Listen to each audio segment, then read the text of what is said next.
Jüri ja Maarja Simovart Nissi vallast Palutalust esitati aasta põllumehe kandidaadiks ilusa maatõugu karja pärast ning neid on tunnustatud ka parima maakarja aretaja tiitliga.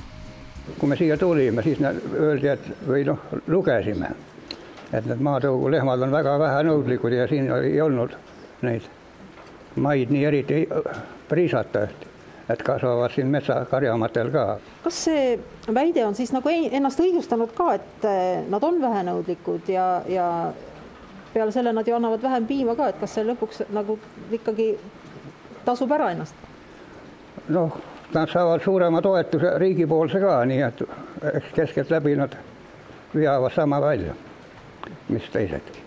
Võib-olla jäävad natuke alla, aga samas on ta jälle tugevate jalgadega ja poegimine on neil kerge ja mustvalged on Holsteini osikad. Need ei ole maakarjamad. Need, mis on ikka punase tooniga, need on maakarjamad. Neil on pooleks on enam-vähem see karja. Aga Holstein annab rohkem piima, eks see on siis natuke nagu toeks piimamüügil ka. Kas maatõugu lehmadel on ka oma iseloom?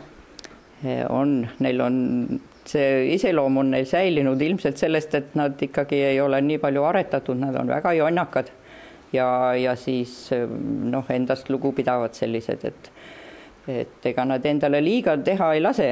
Kõige ilusamad on sellised beežid, liivakarvad, nad peaks tegelikult olema, aga vahest juhtub neid selliseid kirjuid ja heledamaid ka sinna hulka.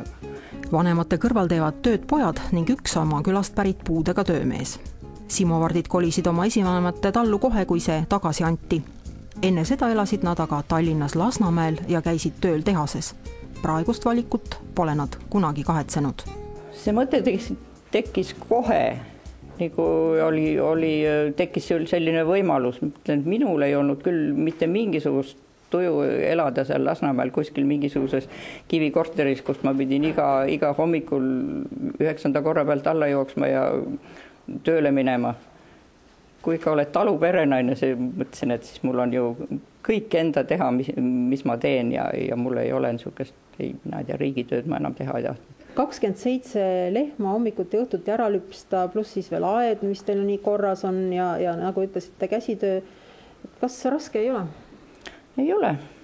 Kõike jõuab, kui paned ilusti endale kella järgi asjad paika ja teed veel väikse lõunauinaku ka, et kui lähed õhtul lüpsma, siis oled jälle värske ja midagi. Ma ei tea, kui